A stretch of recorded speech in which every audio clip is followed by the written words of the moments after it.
Hi everyone. In this episode, I wanted to talk about some things that happened in my life and what it was like growing up in a narcissistic family unit and being raised by a narcissistic mother and being an only child, which meant that I was the scapegoat. So in this episode, I want to talk about how I found out that my father died and kind of how living with a narcissistic mother or in a narcissistic family unit, it can have such a severe impact on a child. As many of you know, we end up repeating these cycles all throughout our life and throughout adulthood because we're basically recreating, the attachment or the bond or who we had to be for our parents in order to get our needs met. And everyone does this, including the narcissist. They just do it in a very extremely abusive, psychologically abusive way. That was how they learned to get their needs met from people, was through psychological abuse and manipulation. And then those of us on the other end of the spectrum that were scapegoated in the narcissistic family unit were also taught that, we couldn't be our authentic selves. In order for us to get our needs met, we had to be of service to the narcissistic parent in the family unit. And so for me, I was an only child and my mother was a single parent. So growing up in a house with her, narcissists see children as extensions of themselves. You are there to be of service to them. And the narcissistic mother can be very damaging, especially towards their daughters. Narcissists are jealous by nature. It comes with a disorder. And a narcissistic mother will be that kind of jealous at her own children, especially her daughters. And she will be in competition with her children. That's why a lot of narcissistic mothers have strange relationships with their sons. It seems very incestual. Well, the narcissistic mother will scapegoat their daughters and basically be in competition with their daughters and other children and pit children against whoever is the targeted scapegoated child in the family unit. I didn't want to make this episode too long, but I do want to share the story about how I found out my father died. I was 10 years old and my father was killed in a motorcycle accident. Him and his buddy, they were on his motorcycle together and apparently they had been drinking and doing other drugs or other substances. This is what I was told. Now, the day that I found out my father died, I was getting ready to go to church and I had memorized my little Bible verse and I still remember it to this day. I had practiced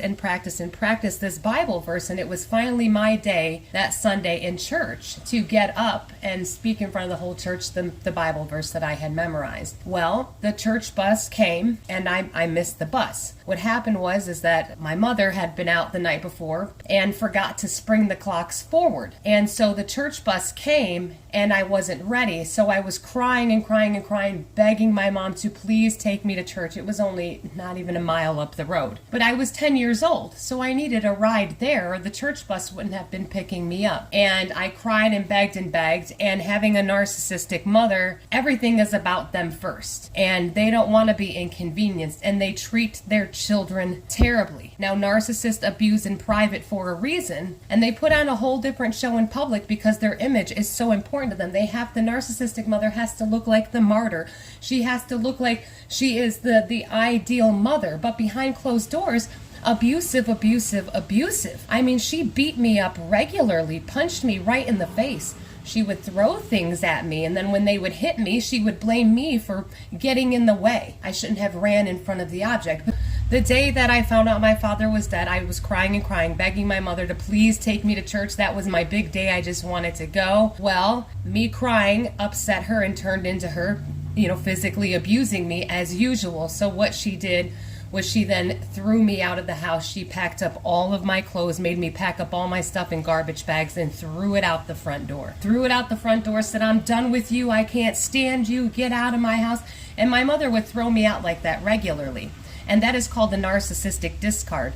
Yes, parents do it to their own children. Narcissists do it to anyone. Whoever the narcissist is using as their scapegoat is the one that gets hit with the severe psychological and even physical abuse. So she throws me out, grabs the phone and tells me, "You're going to live with your father. Get the hell out of my house. I don't want you here. Go live with your father." And I'm screaming and crying, begging her, "Mommy, please, Mommy, don't throw me out again. Don't go make me live with my daddy," because that was a very toxic, abusive relationship. And he was into drinking and drugs. I mean, he ultimately died in a motorcycle accident from being under the influence. So back to the story, Mom is throwing me out. She makes me get on the phone. Now I'm 10 years old. Call your father. You're going to live with your father. And she's screaming and yelling at me, and I have to censor a lot of this. I don't want to offend anyone, although hearing this story is very offensive in itself, knowing that children go through these things. So she makes me get on the phone and call my father. Well, his girlfriend answers the phone. And I'm crying to her, please, please, my mommy says I gotta go live with my daddy. She doesn't want me. She threw me out. Now I'm crying,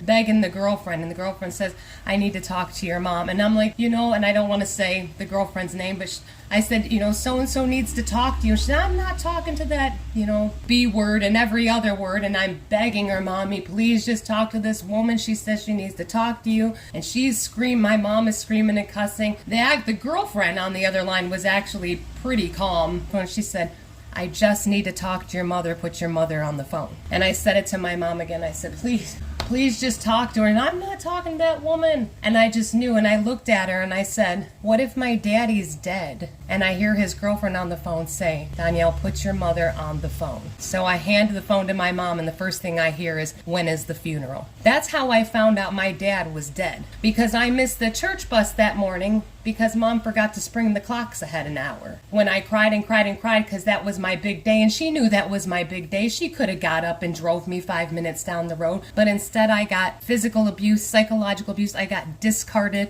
thrown out of the house, and that is how I found out my father died. If you've listened to my videos about my journey with the narcissist that I dated, he was big into motorcycles. Him and his friends were big bikers, big into motorcycles, and they liked to party, and they were always drinking on the bikes and putting these children on the back of motorcycles. These people would bully me, including him, because I didn't want to get on the motorcycles with them. And I said, look, I told him, I said, my dad was killed on a motorcycle accident, drinking and driving and under the influence. I'm not comfortable with that. If you want to stay sober, I'd be more than happy to get on the bike with you, but nobody, and he would refuse to stay sober. And I used to have to watch him put his kids on the back of motorcycles, watch him and these people drinking and driving, putting kids on the back of motorcycles. And he knew. And so then these people bullied me more because I didn't want to get on the motorcycles with them. I wasn't cool enough. What was wrong with me? And I'm like, there's nothing wrong with me. I just, history repeats itself, and I'm good on that. And I'm going to tell you why. Because the road that my father was killed on was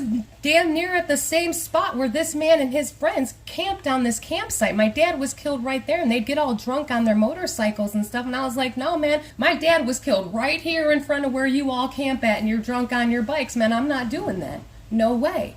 So I want to add in real quick that one of the main reasons why the narcissistic discard is so brutal and why it feels like it's the end of the world is because that narcissist has triggered some form of trauma from your childhood where you were rejected, where you felt abandoned. And like in my instance, I was constantly being discarded by my narcissistic mother. If I didn't do something right, she was done with me. She discarded me, would lock me out of the house, would throw me out, tell me I got to go live with my father. She doesn't want me. She wished she would have had an abortion.